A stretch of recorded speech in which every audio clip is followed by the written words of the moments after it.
এয়ারপোর্টে নামার পর দেখি বিশাল সাইনবোর্ড, লেখা আছে উদখুলুল মিসরা ইনশাআল্লাহু আমিনিন। সূরা ইউসুফ, মিশরে প্রবেশ করো, আল্লাহ চাইলে নিরাপত্তা প্রদান করা হবে, নিরাপত্তায় থাকবা। কোরআনে কারীমের আয়াত। আমার সফর ছিল 5 দিন। আমি ওদেরকে বলে দিলাম যে আমারে শুধু একটু ঘুমাবার সময় দিও রাত্রে, আর যত পারো আবার আসতে পারবো কিনা জানি না, তবে মিশরের উল্লেখযোগ্য জায়গাগুলি সব দেখাইতে হবে। এটা মুসা আলাইহিস সালামের দেশ, ইউসুফ আলাইহিস সালামের দেশ, ইলিয়াস আলাইহিস সালামের দেশ, সালেহ আলাইহিস সালামের দেশ, হারুন আলাইহিস সালামের দেশ, হযরত লোকমানের দেশ, ইব্রাহিম আলাইহিস সালামের শ্বশুর বাড়ি। সুবহানাল্লাহ। আল্লাহ তাআলা দয়া করে নিলেন, আর আমি যে দেখি সব প্রোগ্রাম বানানো। প্রথম দিনেই আমাকে নেওয়া হলো জামেউল আজহারে। সেখানে ঢোকার আগেই এক মাজার পেলাম। এটি হচ্ছে বুখারীর শরহ আইনি লিখেছেন যিনি, আল্লামা বদরুদ্দিন আইনি রহমতুল্লাহ আলাইহি। তার কবরের কাছে গিয়ে সালাম পেশ করলাম। এরপরে কবর পেলাম মাজার হযরত ইমাম শাফি রহমতুল্লাহ আলাইহি। তারপরে ইমাম ওয়াকি, হযরত ইমাম শাফির ওস্তাদ ইমাম ওয়াকি রহমতুল্লাহ আলাইহি। তারপরে মাজার পেলাম হযরতে জালালউদ্দিন সৈয়দী রহমতুল্লাহ আলাইহি। জালালাইন শরীফের 2 জালালাইনের 1 জালাল। শাইখুল আজহারের সঙ্গে দেখা হলো, আলোচনা হলো। তারপরে হযরত আমর ইবনুল আস রাদিয়াল্লাহু তাআলা আনহু যিনি মিশর দখল করেছিলেন, তার মসজিদ ভিজিট করলাম। সেই সময় তিনি মসজিদ বানিয়েছেন, সেই মসজিদ এখনো আছে, যার ভেতরে নামাজ পড়তে পারে 1 লক্ষ লোক। খতমে কোরআনের রাতে, তারাবির রাত, রমজান মাসে খতমে কোরআনের রাতে বারান্দা টারান্দা রাস্তাঘাট ভর্তি হয়ে প্রায় 5 লক্ষ লোকের সমাবেশ হয়। মোনাজাত করেন শেখ জিবরিল। আমি শুনে তো অবাক, জিবরাইল আলাইহিস সালাম আসে এখানে? কয় যে না, শেখ জিবরিল ওনার নাম। এরকম আজীব নাম শুনিনি আমি এর আগে। আমি তার ক্যাসেট চাইলাম, তিনিও তার সাথে মোনাজাতে অংশগ্রহণ করার জন্য এত লোক এখানে হবে। পরের দিন চলে গেলাম বুহায়রা কারুন দেখার জন্য, সূরা কাসাস। মুসা আলাইহিস সালামের কথা যে আল্লাহ কত বলছেন কোরআন শরীফে, সব থেকে বেশি বলেছেন মুসা আলাইহিস সালামের কথা। সুবহানাল্লাহ। মুসা আলাইহিস সালামকে আল্লাহ তাআলা বলছেন, মুসা তুমি ভয় পাও, আমি তো তোমারে আমার জন্য বানাইছি। সুবহানাল্লাহ বলেন। ও মুসা, তোমারে আমি আমার জন্য বানাইছি। সুবহানাল্লাহ। জি। তারপরে বুহায়রা কারুন, কারুনের বাড়ি ঘর যেখানে ছিল, মুসা আলাইহিস সালামের উপর তহমাত দিয়েছিল, যাকাত দিতে রাজি হয় নাই, আল্লাহরে মানতে রাজি হয় নাই, আল্লাহ গজব দিলেন। ওর সম্পদ ছিল কত? কোরআন শরীফ বলছে যে তার সম্পদের যেসব সিন্ধুকে সম্পদ ছিল, ওই সম্পদের চাবি বহন করত শক্তিশালী বহু লোক, অনেক উট এই চাবিগুলি বহন করত। আর সম্পদ ছিল যে এরিয়া নিয়া, সেটা ছিল 54,000 একর জমি। 54,000 একর। এই 54,000 একর জমিন আল্লাহ তাআলা গজব দিলেন, ধসাই দিলেন। সেখানে গিয়ে দাঁড়ালাম, আল্লাহর গজবের নিদর্শন দেখলাম। শুধু পানি আর পানি, সমুদ্রের মতো, সামনে ডানে বামে কিচ্ছু দেখা যায় না, শুধু পানি আর পানি। আল্লাহ আছেন না? আছেন না? সুবহানাল্লাহ। চোখে দেখে আসছি। এরপরে পরের দিন আমার প্রোগ্রাম হলো তুরে সায়না। মুসা আলাইহিস সালামের সাথে আল্লাহ যেখানে কথা বলছে, আল্লাহু আকবার। জীবনের বড় স্বাদ ছিল, আল্লাহ কথা বলছেন যেই জায়গায়, সেই জায়গাটা দেখা। আল্লাহ দয়া করে নিয়ে গেলেন। এটা কায়রো থেকে প্রায় 500 কিলোমিটার দূরে। সকালবেলায় নাস্তা করি, নাস্তা সাথে নিয়ে রওনা করলাম সুয়েজ খালের তলা দিয়া। জোহরের রক্তে পৌঁছে গেছি তুরে সায়না। সাইন দেখা গেল, তুরে সায়না শুরু হয়েছে। আমার মনে পড়ল মুসা আলাইহিস সালাম যখন মাদায়েন থেকে ফিরেছিলেন 10 বছর পর, শোয়েব আলাইহিস সালামের মেয়েকে বিয়ে করলে। লম্বা ঘটনা, গল্প না, কোরআন। গল্প, কোরআন। বউ বাচ্চা নিয়ে এসেছেন, রাতের বেলায় পথ হারায় ফেলেছেন। তুরে সায়নায় এসে পথ হারায় ফেলেছেন। প্রচন্ড ঠান্ডা, যাবেন কই? হঠাৎ দেখলেন দূরে একটা গাছে আগুন জ্বলে। فقال لأهلهم كثوا إني آنست نارا لعلي آتيكم منها بقبس أو أجد على النار هدى। পরিবারকে বলল তোমরা এখানে বসো, ওই যে আগুন দেখা যায়, আমি আগুনের কাছে যাই, ওখান থেকে যদি আগুন পাই তাহলে আগুন নিয়ে আসবো, আগুন সামনে নিয়ে তোমরা শীত নিবারণ করতে পারবা, অথবা এই আগুনের সাহায্যে আমরা কোনো রাস্তা পেয়ে যাবো। মুসা আলাইহিস সালাম বউরে বসায় রাখিয়া, বাচ্চা বসায় রাখিয়া চলে গেলেন যারা আগুন মনে করছিলেন তার কাছে। যেই না কাছাকাছি এসছেন, আগুনের ভেতর থেকে আওয়াজ এলো, ফালাম্মা আতাহা নুদিয়া ইয়া মূসা ইন্নী আনা রাব্বুক। ও মূসা, এটা আগুন টাগুন কিছু না, আমি তোমার আল্লাহ। আল্লাহু আকবার। ফাখলানা আলাইক, জুতা খোলো, জুতা খোলো। ইন্নাকা বিল ওয়াদিল মুকদ্দাসি তুওয়া, তুমি পবিত্র ওয়াদিতে আসছো। দুই পাহাড়ের মাঝখানে ঢালু জায়গাকে আরবিতে ওয়াদি বলা হয়, বাংলায় উপত্যকা বলা হয়। আমরা জুতো আগেই খুলে ফেলাইছি, আয়াত মনে পড়ছে। ফাখলানা আলাইক, জুতা খোলো, পবিত্র ওয়াদিতে আসছো।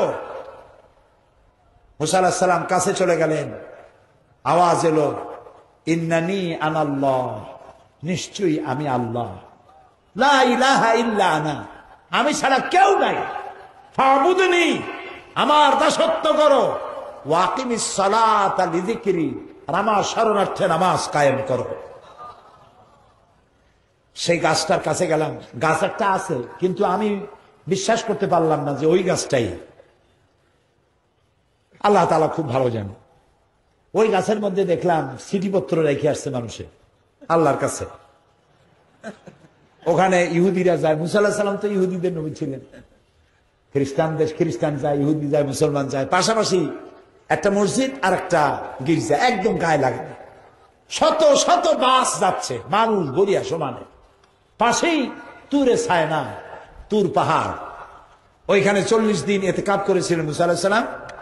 40 দিন পরে তাওরাত পেলেন। পাহাড় এত উঁচা, পাহাড়ের উপরে উঠলে মেঘ থাকে নিচে। এই পাহাড়ে তিনি 40 দিন ইতিকাফ করেছিলেন। এই জায়গায় আল্লাহ যেখানে কথা বলেছিলেন দেখে জীবন ধন্য হলো, চক্ষু শীতল হলো।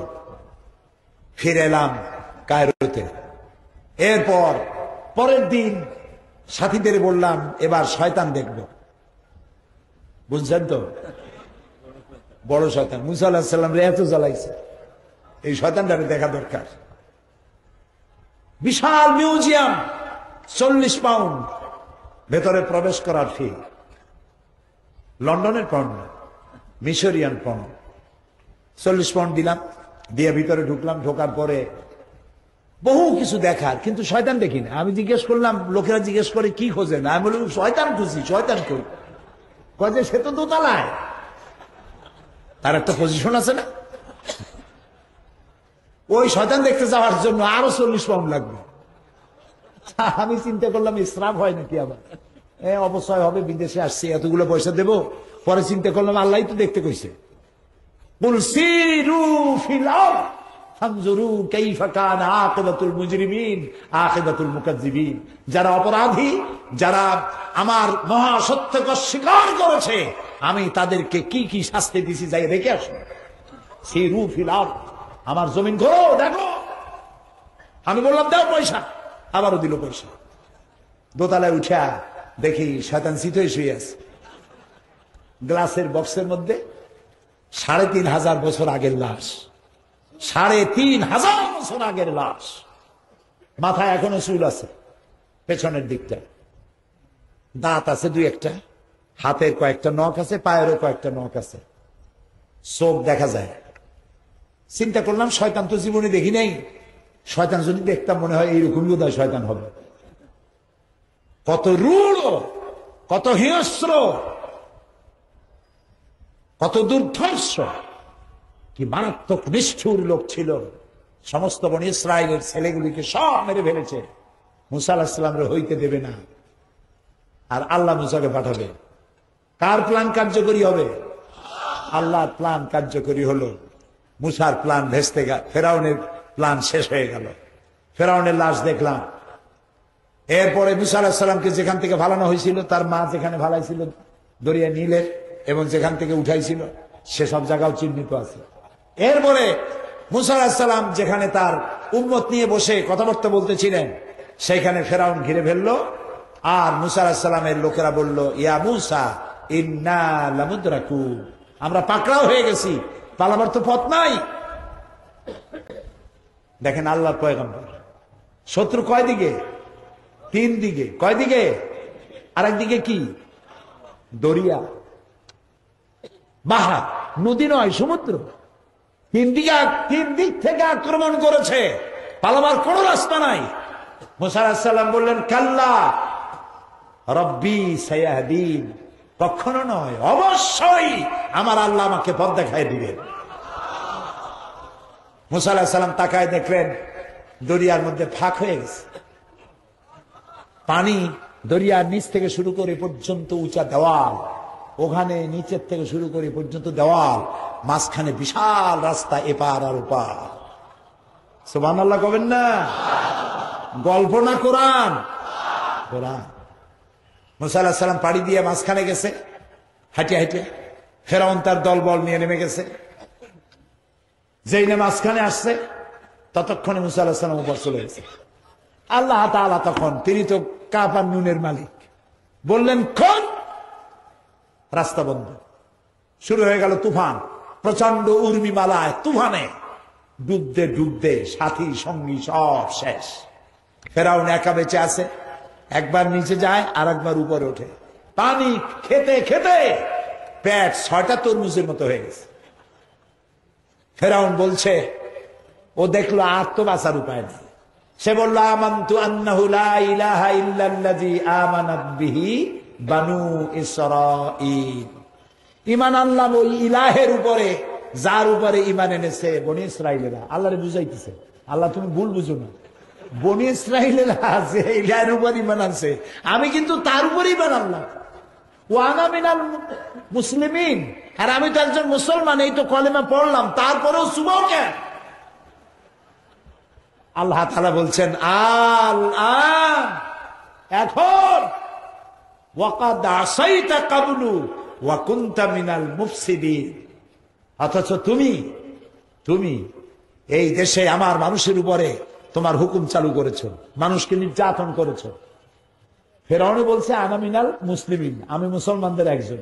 আল্লাহ কয়, অকুনতা মিনাল মুফসিদিন, বেটা তুই তো সন্ত্রাসী। কি আর মুসলিম তুই? মুসলমান তো সন্ত্রাসী হইতে পারে না। মুসলমান সন্ত্রাসী হতে পারে? মুসলমান কখনো সন্ত্রাসী হতে পারে না। সুতরাং তুই সন্ত্রাসী, তোরে আমি শুধু মারবই না, আল ইয়াউমা নুনাজ্জিকা বিবাদানিক, শুধু মারবই না, তোর মৃত্যুর পরে পানি তোর বডিকে বাঁচাবে না, জলচর প্রাণী তোর শরীর খাবে না, মাটিতে পচবে না, গলবে না, আমি তোর শরীরকে শুটকি বানাইয়া রাখবো কিয়ামত পর্যন্ত। এই পৃথিবীতে যত জালিম আর স্বৈরাচার আসবে, তোরে দেখে যেন তারা দৃষ্টান্ত শিক্ষা নিতে পারে। আল্লাহ তাআলা রেখে দিয়েছেন ৩৫০০ বছর ধরে লাশ আছে এবং থাকবে। আল্লাহ তাআলা মিশরে অনেক কিছু দেখালেন, 5 দিনে বহুত কিছু দেখছি, সব বইয়ের মধ্যে লিখেছি। সব কথা এখানে শুনলে তাহলে তো সমস্যা হবে, আর আমি শুনাইতেও পারবো না। প্রিয় ভাই সব, এই মিশরের এই ঘটনা এই জন্য বললাম, পৃথিবীতে যে আল্লাহ ফেরাউনরে ডুবাইছে, যে আল্লাহ তার নমরুদকে জুতা দিয়ে পিটাইছেন, যে আল্লাহ তাআলা জালিমদেরকে, জামাল নাসেরের মতো জালিম, মুস্তফা কামাল পাশার মতো জালিম, রেজা শাহ পাহলভীর মতো জালিম যে আল্লাহ ধ্বংস করেছেন, 2 অক্ষরের যে জালিম সারা পৃথিবীর মুসলমান জানাচ্ছে, আল্লাহ তাকে দমন করার জন্য যথেষ্ট নয়। আল্লাহ তাআলা তিনি দেখবেন এবং তিনি বিচার করতে যথেষ্ট। সুতরাং মুসলমানদের কোনো ভয় নাই। কোনো ভয় আছে? আপনারা যখন বলবেন মাতা নাসরুল্লাহ আল্লাহ তোমার সাহায্য কখন পাবো, এই বলে যখন চিৎকার মারবেন আল্লাহ তখন বলবেন আলা ইন্না নাসরাল্লাহি করিব, আমার মদদ তোমাদের জন্য অবধারিত। বাংলাদেশ শাহজালালের দেশ, শাহ মখদুমের দেশ, শাহ আমানতের দেশ, খানজাহানের দেশ। এই দেশে ধর্ম নিরপেক্ষ মতবাদীরা আর ক্ষমতা আসতে পারবে না ইনশাআল্লাহ। এখানে সন্ত্রাস বন্ধ হবে। আমার দেশের র্যাব, আমার দেশের পুলিশ, আমার দেশের সেনাবাহিনী আমার দেশের গৌরব। আলহামদুলিল্লাহ। বাংলাদেশ সেনাবাহিনী স্বাধীনতার 1971 সাল থেকে শুরু করে পর্যন্ত দেশের দেশপ্রেমের যে কোনো প্রশ্নে উত্তীর্ণ। বাংলাদেশ সেনাবাহিনী যে দেশে গেছে সেই দেশে বাংলাদেশ সেনাবাহিনী সুনাম কুড়িয়ে এনেছে বাংলাদেশে। আলহামদুলিল্লাহ, আমরা বলি আলহামদুলিল্লাহ। সুতরাং আমার সেনাবাহিনী আছে, আমার র্যাব আছে, আমার পুলিশ আছে, আমার বিডিআর আছে, আমার 14 লক্ষ মানুষ আছে, আর আছে তাদের 14 কোটি মানুষ, এর 28 কোটি হাত। সুবহানাল্লাহ, আলহামদুলিল্লাহ। কোন সন্ত্রাস নয়, মারামারি নয়, গণতন্ত্র। আমি একটি স্পষ্ট কথা এখন বলবো, এই কথাটি কানে নিয়ে বাড়ি চলে যাবেন। সেই কথাটি হচ্ছে এই, সন্ত্রাস দিয়ে পৃথিবীতে ইসলাম আসে নাই, কোন নবী সন্ত্রাস করেন নাই, কোন সাহাবী সন্ত্রাস করেন নাই, কোন গোপন আন্দোলন ইসলাম বিশ্বাস করে না, সন্ত্রাসে বিশ্বাস করে না। গণতান্ত্রিক পদ্ধতির মধ্য দিয়ে বাংলাদেশে আল্লাহর আইন প্রতিষ্ঠা করার জন্য যদি জামাত ইসলামীকে 100 বছর অপেক্ষা করতে হয়, জামাত ইসলামী অধীর আগ্রহে 100 বছর অপেক্ষা করবে, তবুও চরমপন্থা সন্ত্রাসের পথ অবলম্বন করবে না, করবে না, করবে না।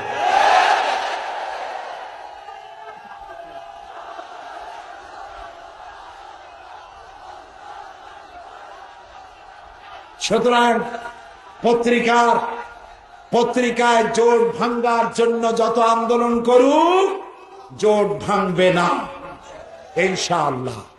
এসব চেষ্টা হচ্ছে জোট ভাঙ্গার জন্য, জোট ভাঙবে না ইনশাআল্লাহ।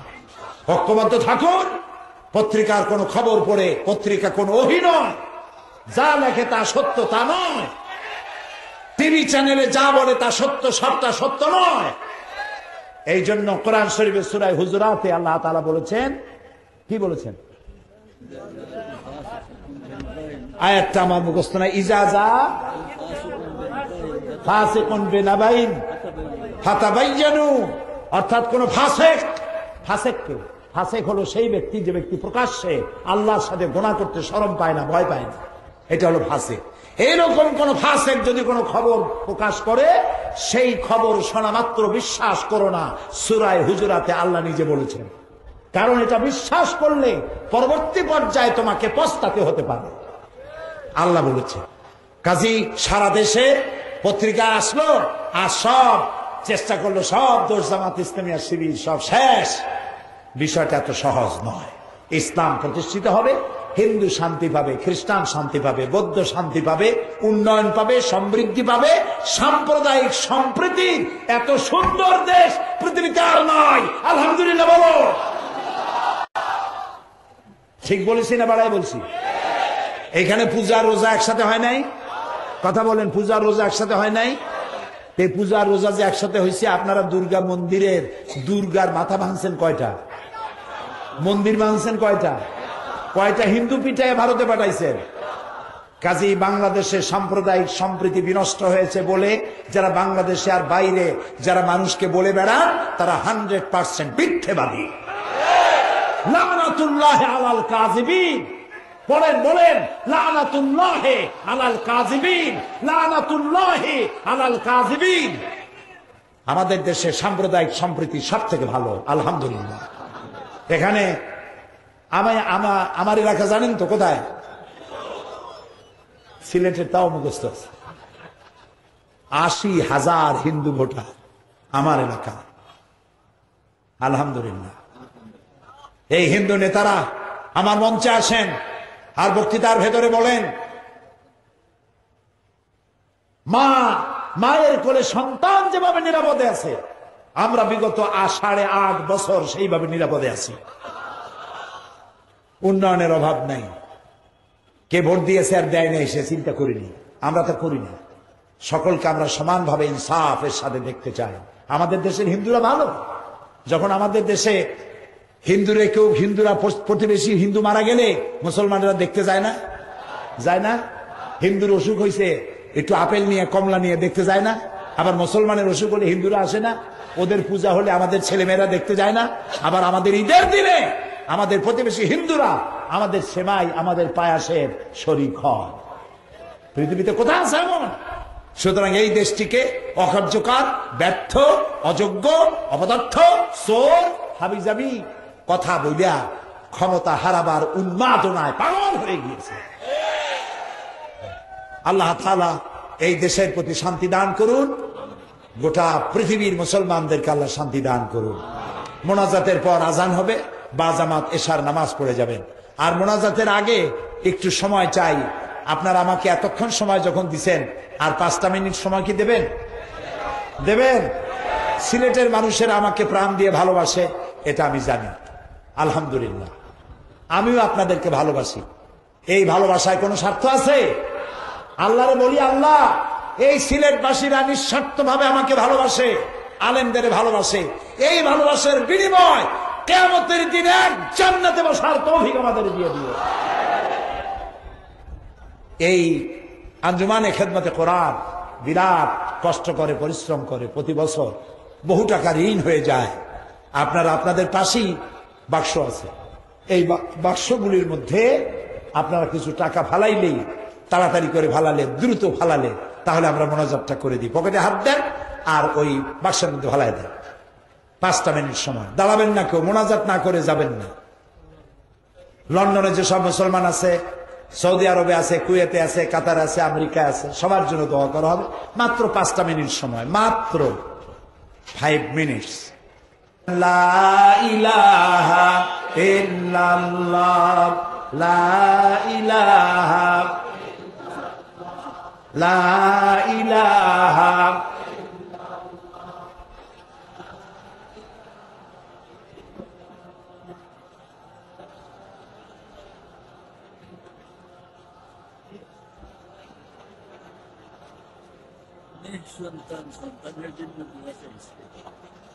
প্রিয় ভাই সব, এক্ষুনি মোনাজাত হবে, এক্ষুনি বসেন। হযরত মাওলানা আব্দুল মালিক সাহেব উস্তাজুল আসাতিজা, হাজারো আলেমের উস্তাদ, বার্ধক্যে উপনীত হয়েছেন। তিনি বলছেন, অনেক মেয়ে লোক দোয়া চেয়েছেন, সন্তান নাই। আমরা দোয়া করবো আল্লাহ নিঃসন্তানীকে সন্তান দিক, বলেন আমিন। যারা লন্ডনে আছে, যারা আমেরিকা আছে, যারা বিভিন্ন জায়গায় সিলেটের ভাইরা আছেন, সবার জন্য দোয়া হবে। আল্লাহ যেন দোয়া কবুল করেন, বলেন আমিন। ঢাকা থেকে অনেক লাইব্রেরি আছে, যাওয়ার সময় বই কিনে নিয়ে যাবেন। কোরআন শরীফ অনেকে বোঝে না। আল কোরআন একাডেমি লন্ডন, আল কোরআন একাডেমি লন্ডন, তারা কোরআন শরীফ সেবেছে সহজ সরল বাংলা অনুবাদ। একদিকে আরবি আর একদিকে বাংলা অনুবাদ, খুবই সহজ সরল, এত সুন্দর সহজ সরল অনুবাদ এর পূর্বে আমি দেখি নাই। এত সুন্দর তাফসীর নয়, শুধু অনুবাদ। সেটার মধ্যে আকাশ আর জমিনের পার্থক্য। সুদ হচ্ছে গরিবদের কাছ থেকে নাও আর ধনীদেরকে দিয়ে দাও, আর যাকাত হচ্ছে বড় লোকদের কাছ থেকে নাও, গরিবদের দিয়ে দাও। এ বিধান কার? এ বিধান কার? আল্লাহ রাব্বুল আলামিন বলেন সূরা কুরাইশের মধ্যে, ফালিয়াবুদু রাব্ব হাযাল বাইত আল্লাযী আত'আমাহুম মিন জু'ইন ওয়া আমানাহুম মিন খাউফ। ফালিয়াবুদু রাব্ব হাযাল বাইত, যদি শীতে গ্রীষ্মে যদি ভয় ভীতি থেকে বাঁচতে চাও, তাহলে এই ঘরের মালিকের ইবাদত করো। কোন ঘর? বাইতুল্লাহ, আল্লাহর ঘর, কাবা শরীফ। এই কাবা শরীফের মালিককে আল্লাহ তাআলা বলছেন, এই ঘরের মালিকের ইবাদত করো। এই ঘরের মালিকের ইবাদত করলে ফল হবে কি? কালকের ফ্যানটা কি হলো?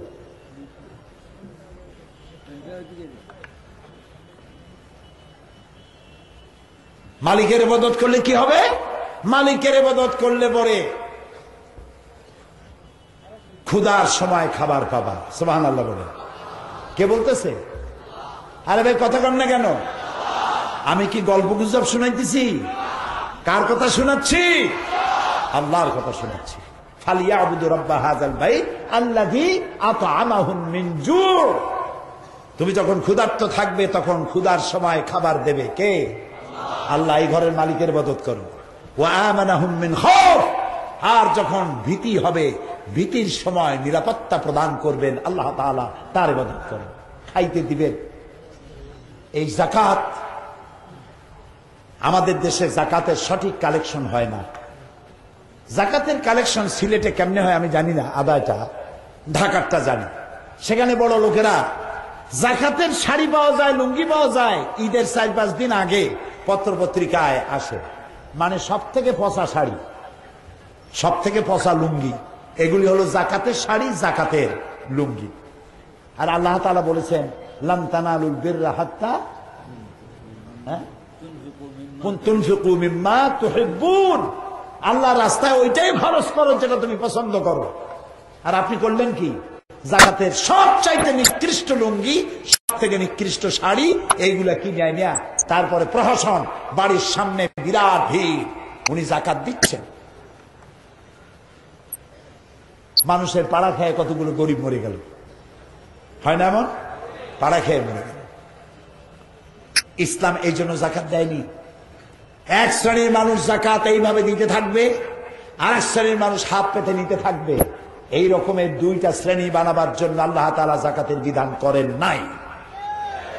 যাকাতের বিধান কেন? এই জন্য যাকাতের বিধান, এবছর যে ব্যক্তি যাকাত পাবে আগামী বছর তার যাকাতের প্রয়োজন হবে না।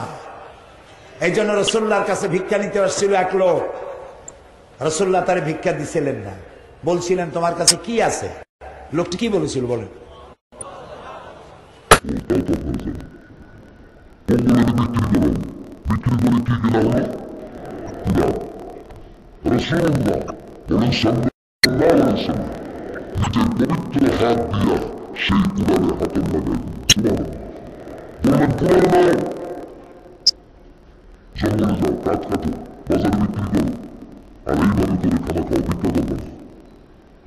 বেশ কিছুকাল পর সেই লোক এসে বলছে আসসালামু আলাইকা ইয়া রাসূলুল্লাহ।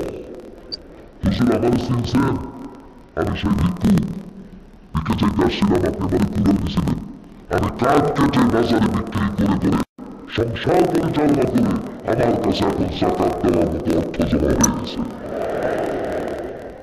এটার নাম যাকাত? আমরা কি করতেছি? শাড়ি আর লুঙ্গির নাম যাকাত নয়। এই সিলেটে লক্ষ লক্ষ মানুষ ইংল্যান্ডে থাকেন, ইউরোপিয়ান দেশগুলিতে থাকেন, আমেরিকায় থাকেন, যেখানে যাকাত দেওয়া যায়, এরকম লোক পাওয়া যায় না।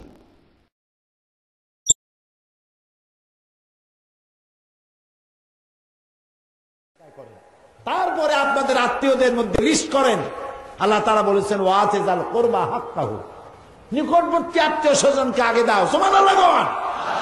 সিলেটের মানুষকে যাকাতের টাকা নোয়াখালী বানাবার দরকার নাই, আগে তোমারটা দেখো, তোমার আত্মীয় তাদেরকে দেখো। একটা লিস্ট করেন কার কার আত্মীয় আছে, মেয়ে লোক পুরুষ লোক। একটা যুবক, শিক্ষিত যুবক, বেকার, গরিব, আর একটা কম্পিউটার কিনে দেন। একটা কম্পিউটার কিনেন অথবা একটা ফটোকপিয়ার মেশিন কিনে দেন, কোর্টের সামনে বসায় দেন। সে ফটোকপি করে করে তার সংসার চালাইতে পারবে নাকি পারবে না? একটা যুবক অশিক্ষিত, ওকে একটা 2টা হালের গরু কিনে দেন যাকাতের টাকা দিয়ে, ও আর ভিক্ষা করবে না। ছোট্ট এতিম বাচ্চা যে ভিক্ষা করে খায়, আজকে ভিক্ষা করে, আজকে ভিক্ষা পায় নাই, এরপরে পকেট মারবে, তারপরে ছিনতাই করবে। কচু গাছ কাটতে কাটতেই তো গলা কাটে নাকি, ঠিক কিনা? বেলচোর, তালচোর, কাঁঠাল চোর, পকেট চোর, এরপরে মানুষের গলা কাটা চোর হবে। এখন যদি আপনি যাকাতের টাকা দিয়া, আমি দেখলাম আঞ্জুমানে খেদমতে কোরআন তাদের একটা বই আমার দেখাইলো, সেখানে দেখলাম তারা ভ্যান দিয়েছে একটা গরিবকে, একটা রিক্সা দিয়েছে, আর একটা কি জানি দিছে, হ্যাঁ, সেলাই মেশিন, আসতেছি আপনার সেলাই মেশিনের কাছে। তো এইগুলি দেওয়া হলো। পানের বাক্স, আপনি তো কইতে পারলেন না, আপনি না সভাপতি।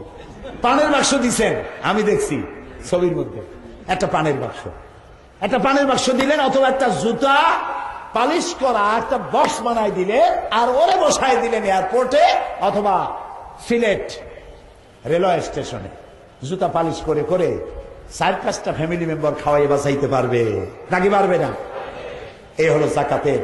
জাকাতের টাকা দিয়ে এভাবে করে মানুষদেরকে আপনি প্রোভাইড করতে পারেন, তাদেরকে দারিদ্র বিমোচন করে তাদেরকে প্রতিষ্ঠিত করতে পারেন। এইটা করলে পরেই হক আদায় হবে। আর জাকাত আদায় করবে গভর্নমেন্ট।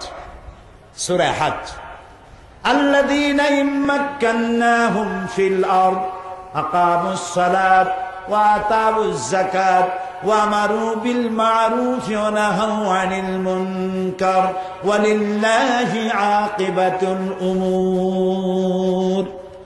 আমি যদি মোমেনদেরকে ক্ষমতা দেই, মোমেনারা যদি ক্ষমতা আসে 4 দফা কাজ করবে। কয় দফা? 4 দফা। নামাজ প্রতিষ্ঠা করবে, জাকাত আদায় করবে। বাংলাদেশে বর্তমান সময়ে যদি জাকাত আদায় করা হয়, একেবারে কম করে হলেও 6,000 কোটি টাকা জাকাত কালেকশন হতে পারে। আর ওয়াকফ স্টেট আছে না বাংলাদেশে? সিলেটে নাই। কথা না কইলে বুঝি। ওয়াকফ স্টেট আছে না? যত সব সিন্দাবাদের দত্তরা ওয়াকফ স্টেট গুলি গ্রাস করে রেখে দিয়েছে বিভিন্ন নামে, নামগুলো আমি নিলাম না। এই ওয়াকফ স্টেটের সমস্ত লক্ষ লক্ষ একর সম্পত্তি যদি গভর্নমেন্ট উদ্ধার করতে পারত, আর সরকার যদি জাকাত কালেকশন করত, তাহলে বাংলাদেশের দারিদ্র বিমোচনের জন্য পৃথিবীর কারো কাছ থেকে 1 টাকাও ঋণ করা লাগতো না। এটা আল্লাহ তাআলা বিরাট বরকত ছিল, সেই বরকতের রাস্তা আমরা ছেড়ে দিয়েছি। নবী করিম সাল্লাল্লাহু আলাইহি ওয়াসাল্লাম মানুষকে খাবার দিয়েছেন, পরার দিয়েছেন, নিজে না খেয়ে থেকেছেন। হযরত ফাতেমা রাদিয়াল্লাহু তাআলা আনহা রাসূলের কাছে এসে বলছে, আব্বাজান, কুয়া থেকে পানি উঠাতে উঠাতে আমার ঘাড়ের উপরে দাগ পড়ে গেছে, আটা পিষতে পিষতে আমার হাতে ঠোসকা পড়ে গেছে, আমি আর পারি না, আপনি আমাকে একটা দাসী দিবেন? রাসূলুল্লাহ বললেন, মা, আমি তোমাকে কিভাবে দাসী দেব? আমি তো এখনো অমুক অমুক গোত্রে খাবার পৌঁছাইতে পারি নাই, মা, আমি তোমারে দাসী দিতে পারবো না। তুমি এক কাম করো, প্রত্যেক নামাজের পর সুবহানাল্লাহ 33 বার পড়ো, আলহামদুলিল্লাহ 33 বার পড়ো, আল্লাহু আকবার 33 বার পড়ো, আর একবার পড়ো আশহাদু আল্লা ইলাহা ইল্লাল্লাহু ওয়াহদাহু লা শারীকা লাহু লাহুল মুলকু ওয়া লাহুল হামদু ইউহয়ী ওয়া ইউমীত ওয়া হুয়া আলা কুল্লি শাইইন কাদির। আল্লাহ তাআলা জান্নাতে তোমার দাসীর ব্যবস্থা করে দিবেন। মানুষের খাবার পৌঁছে দিয়েছেন। রাসূলুল্লাহ বসে আছেন, বাহরাইন থেকে বিভিন্ন এলাকা থেকে গনিমতের মাল আসছে, যাকাতের সম্পদ আসছে, স্তূপ হয়ে গেছে। ওপাশ থেকে রাসূল এখানে বসা দেখা যায় না, এত সম্পদ। 2 হাতে গরিবদের মধ্যে বিতরণ করছেন। শুনতেছেন কথা? 2 হাতে বিতরণ করতেছেন। জোহরে রক্ত হয়ে গেল, জোহর পড়লেন, বিতরণ করছেন। আসরে রক্ত হয়ে গেছে, আসরের নামাজ পড়ে যায় নামাজটা ঝাড়া দিলেন, মনে হলো যেন কিছু ময়লা টয়লা পড়েছিল, ঝাড়ে জুড়ে শেষ। ঘরের মধ্যে প্রবেশ করে বলছেন, আয়েশা, সারাদিন খুব পরিশ্রম করেছি, আমি খুব ক্লান্ত এবং ক্ষুধার্ত, কোনো খাবার আছে কি? হযরত আয়েশা বলছেন, ইয়া রাসূলুল্লাহ, আল্লাহর কসম, আয়েশার ঘরে পানি ছাড়া কোনো খাবার নাই। এই হলো বিশ্বনবী, মানুষের দুয়ারে দুয়ারে খাবার পৌঁছে দিয়েছে। আর সোনার মানুষ তৈরি করে গেছেন, রাষ্ট্র তৈরি করলেন, বেকার ভাতা দিলেন, বৃদ্ধদের ভাতা দিলেন, খাবারের অভাব নাই, পড়ার অভাব নাই, চুরি নাই, ডাকাতি নাই, রাহাজানি নাই, মানুষ দরজা খুলে ঘুমাবার সুযোগ পেয়েছে। এর নাম ইসলাম। চিল্লায় বলেন, নাম কি? এটাই ইসলাম। সেই আল্লাহর আইন, দাঁড়াও, সেই আল্লাহর আইন তোমরা যাতে না চাইতে পারো, সেই জন্যই তৈরি হয়েছে জেএমবি। আল্লাহর আইন যাতে না চাইতে পারো, সেজন্য জেএমবি তৈরি হলো। সব বদনাম টুপিওয়ালা দাড়িওয়ালাদের। আল্লাহর আইন চাই, এটি একটি স্লোগান। কারণ আল্লাহর আইন হলেই তো শান্তি আসবে। সেই শান্তি যাতে না হতে পারে সেজন্য কিছু লোককে নামায় দেওয়া হলো অস্ত্র নিয়ে বোমা মারার জন্য। আর বোমার সাথে সম্পৃক্ত যারে ধরলো অমনি পত্রিকা লেখা আরম্ভ করলো জামাত কানেকশন। কি কানেকশন? সাংঘাতিক কানেকশন। এই যে সন্ত্রাসীরা ধরা পড়ছে, ওর দাদা জামাত ইসলামীর একজন রোকন কর্তৃক প্রতিষ্ঠিত মসজিদের সামনে দিয়া 1973 সনের 12 এপ্রিল হেঁটে গেছিল। জামাত কানেকশন। আব্দুর রহমানের বাড়িতে সূর্য দিগল বাড়ি সিলেট। আব্দুর রহমান যেখানে ছিল সেখানে গোলাম আজমের নামাজ শিক্ষা পাওয়া গেছে। মারাত্মক। এর থেকে বিপজ্জনক আর কি হবে? আমি বলেছি গোলাম আজম সাহেবের নামাজ শিক্ষা বইয়ের মধ্যে যদি বোমা বানাবার কোন টেকনোলজি লেখা থাকে, গোলাম আজমকে গ্রেফতার করো, জামাত ইসলামের সব গ্রেফতার করো।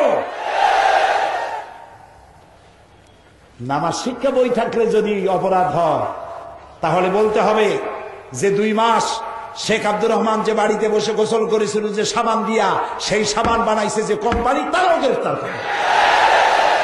ওই সাবানের কোম্পানির সাথেও তার ষড়যন্ত্র ছিল, তা নাহলে ওই সাবান ব্যবহার করলো কেন? শয়তানি গাইছ। জামাত ইসলামী দাঙ্গাবাজ আর বোমাবাজি করবে কেন? দুঃখটা কি? জামাত ইসলামী কোন কসুরি পানা? জামাত ইসলামী কসুর পাতার পানি? অর্ধ শতাব্দী ধরে এই ভূখণ্ডে রাজনীতি করছে জামাত ইসলামী গণতান্ত্রিক আন্দোলন। এমন কোন আন্দোলন নাই এই জমিনে যে আন্দোলনের শীর্ষে জামাতের নেতারা দাঁড়িয়ে কাজ করে নাই, রক্ত দেয় নাই, জীবন দেয় নাই। জামাত ইসলামীর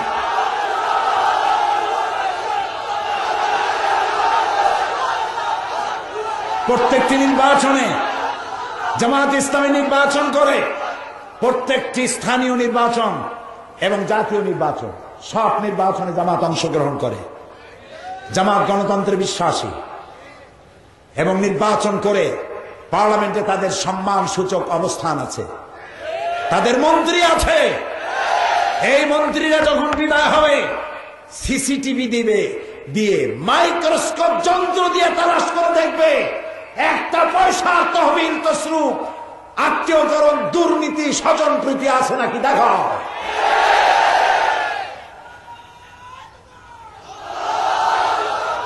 সুতরাং তোমাদের ওই সমস্ত গল্প পড়িয়া জনগণকে বিভ্রান্ত বানাইতে পারবে না। জনগণ বিভ্রান্ত হবে না। একটি পত্রিকা তার চেহারা পরিবর্তন করেছে, আমি তার নাম নেব না। চেহারা পরিবর্তন করেছ, আল্লাহ আছেন, আল্লাহ আছেন। আল্লাহর কাছে কোরআন সামনে নিয়ে বলি, রব্বুল আলামিন এদেশে ইসলামী আন্দোলনের জন্য যারা জীবন দেয়, যাদের ছাত্র সংগঠন রক্ত দেয়, 121টি ছাত্রের রক্ত দিয়ে গোলাপ ফুলের মতো জীবন ঝরালো যারা, তাদের বিরুদ্ধে যারা দেখে তোমার গজবের হাতে তাদেরকে সমর্থ করে দিলাম।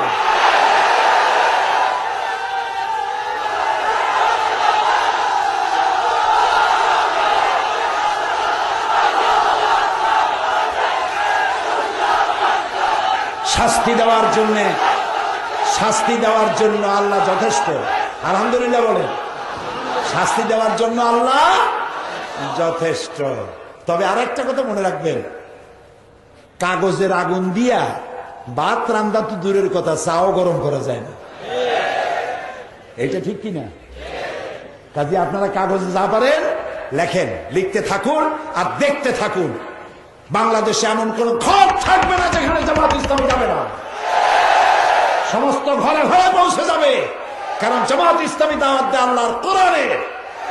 যারা জামাত ইসলামীকে মাওলানা মওদুদীর আন্দোলন বলে তারা বেয়াদব, আমরা মওদুদীর মুরিদ নই। মাওলানা মওদুদী আমাদের কোন ফেকারি ইমাম নন। কাজে আপনি বলবেন আর পাগল বানাবেন মানুষগুলারে, সব আপনার মুরিদ হয়ে যাবে, মনে করছেন সব পাগল হয়ে গেছে মানুষ। এত সহজ নয়। প্রিয় ভাই, সব উচিত ছিল সরকার এত বড় সাফল্য, র্যাবের এত বড় সাফল্য, প্রাণ ভরে দোয়া করুন র্যাবের জন্য। র্যাবের সন্তানগুলি সোনার সন্তান, আমার দেশের গৌরব, আমার দেশের অহংকার। র্যাবকে আল্লাহ তাআলা দীর্ঘজীবী করুন। তারা এই দেশের দুশ্মন গুলারে ধরল, একটা ধন্যবাদ জানাইতে পারলেন না। সন্ত্রাসী ধরছে, নাটক। সন্ত্রাসী জেলে দিয়েছে, নাটক। আব্দুর রহমানের ধরছে, নাটক। বাংলা বাইরে ধরছে, এটাও নাটক। ঠিক বলেছেন।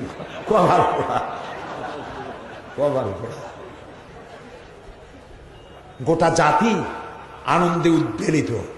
শয়তান সব ধরা পড়ে গেছে, আলহামদুলিল্লাহ। আল্লাহ ধরাই দিবে। সেজন্য বলছি, জামাত ইসলামের কোনো দুঃখ নাই যে মার দাঙ্গা করে তারা ইসলামী আন্দোলন করবে। কারণ দাঙ্গা করে, মারধর করে, গোপন আন্দোলন করা জামাত ইসলামী নিজেদের জন্য হারাম মনে করে। জামাত ইসলামের গঠনতন্ত্র পড়ুন। গঠনতন্ত্রের মধ্যে লেখাই আছে, বিপর্যয় সৃষ্টি করা, ফাসাদ সৃষ্টি করা অথবা সন্ত্রাস সৃষ্টি করা কোন অনুমতি জামাতের কোন নেতা কর্মীর নাই।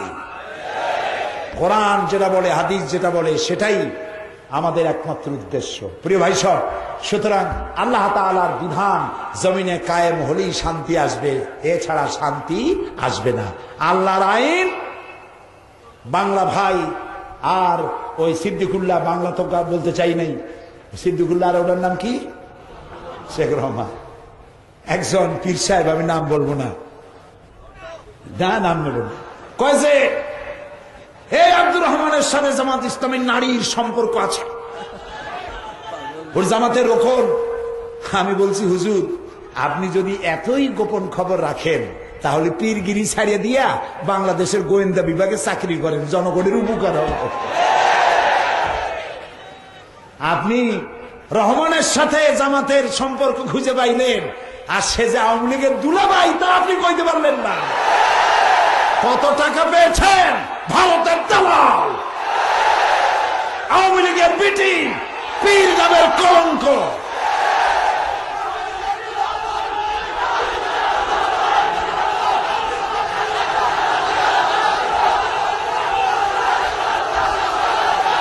প্রিয় ভাই সব, সুতরাং আমাদের দেশে আল্লাহর মেহেরবানি, যত ভয় পান, ভয় পান। আপনারা কি ভয় পেয়েছেন? ভয় পেয়েছেন? মোমেনরা ভয় পাবে না। এই দেশ ইসলামের পথেই আগাবে ইনশাআল্লাহ। এবং সেই ইসলাম কোরআনের, ওই ইসলাম এই শায়েখ রহমানরা যেটা করেছে, এটা ইসলাম নয়, এটা শয়তান। ওটা কি? শয়তান। ওদের উপরে লানত হোক। আল্লাহকে বলি, আল্লাহ এদেরকে যারা সাহায্য করে, এদের যারা মদত করে, এদের যারা পরামর্শ দিয়েছে, অস্ত্র সাপ্লাই দিয়েছে, সবগুলোকে গোটা জাতির সামনে উলঙ্গ করে দাও। বলেন আমিন। ইসলামী ব্যাংকের পাশে লাগছে, রূপালী ব্যাংক, জনতা ব্যাংক, ইসলামী ব্যাংক, তিনটা ব্যাংকের চেক বই পাওয়া গেছে ওর ঘরে। আজকের পত্রিকা লিখলো 70 লক্ষ টাকার লেনদেন হয়েছে, তার মধ্যে 4 লাখ টাকার লেনদেন হয়েছে ইসলামী ব্যাংকের সাথে। আর সব দোষ নন্দ ঘোষ, ওই দুইটার ব্যাপারে কোনো দোষ নাই। এখন কোন টাকাটা চুরির টাকা, কোনটা ডাকাতির টাকা, কোনটা ছিনতাইয়ের টাকা, এটা ব্যাংকের বোঝার ক্ষমতা আছে? তারপরেও আমরা বলবো, যদি সত্যিকারের অপরাধী কেউ হয়, অপরাধী ধরা হোক, শাস্তি দেওয়া হোক। আমরা অপরাধীকে ধরা এবং শাস্তি দেওয়ার পক্ষে 1000 কথা বলবো, সে যাই হোক। এই দেশে আল্লাহর মেহেরবানি, এদেশে আলেমদের সম্মান দিয়েছে বর্তমান সরকার। আব্দুর রহমানকে ধরার পরে প্রধানমন্ত্রী বক্তব্য রেখেছেন জাতির উদ্দেশ্যে।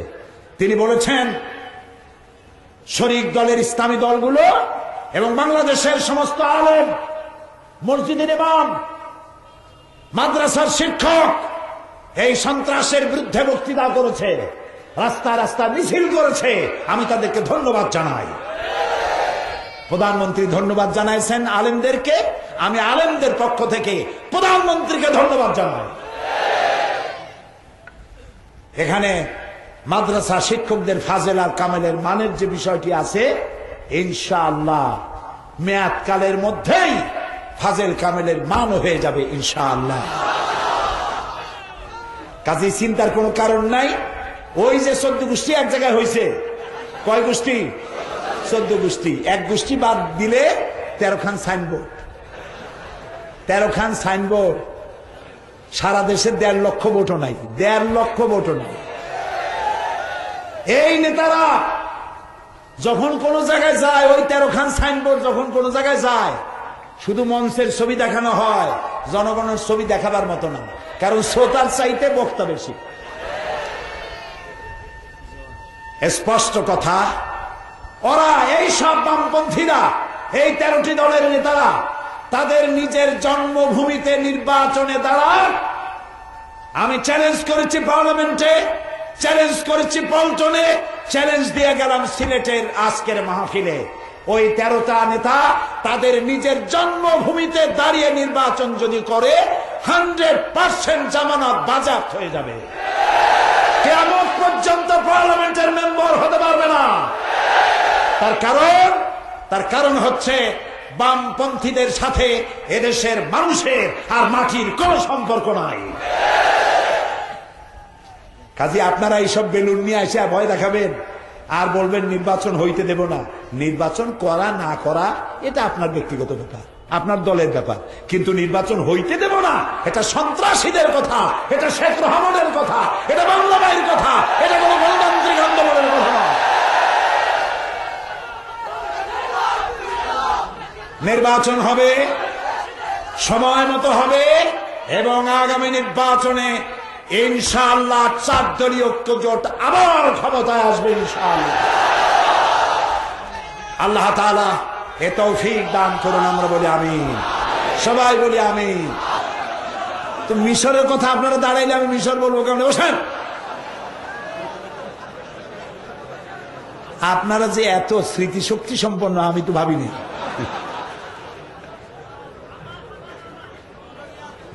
আচ্ছা, নীল দরিয়ার দেশে একটু জিকির করেন, সুবহানাল্লাহ, আলহামদুলিল্লাহ,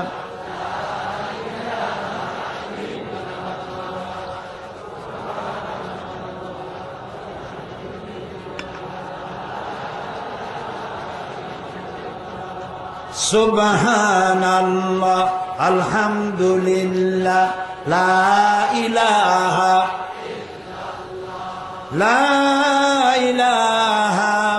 ইল্লাল্লাহু মুহাম্মাদুর রাসূলুল্লাহ। প্রিয় ভাই সব, মিশরের কথা গতকাল আনতে চেয়েছিলাম। আল্লাহ তাআলা যারা জুলুম করে, মানুষের উপর নির্যাতন করে, তাদের শাস্তি কেমনে দেয় আমার চোখ দিয়ে দেখে আসছে, চোখ দিয়ে দেখে আসছে। পৃথিবীর বহু দেশ আল্লাহ দেখাইছেন, 4টি মহাদেশের অন্তত 17 বেশি দেশ আল্লাহ দেখাইছেন, আলহামদুলিল্লাহ। মিশর যাওয়া হয়নি। গত বছর মিশর জামিউল আজহার থেকে দাওয়াত এলো, সম্মানজনক দাওয়াত পাইলাম, আলহামদুলিল্লাহ। জামিউল আজহার বিশ্ববিদ্যালয়ের ছাত্র ছাত্রীদের সংখ্যা 2.5 লক্ষ। হাজারো সভ্যতার লালন ভূমি মিশর। যখন প্লেনে গিয়ে নামলাম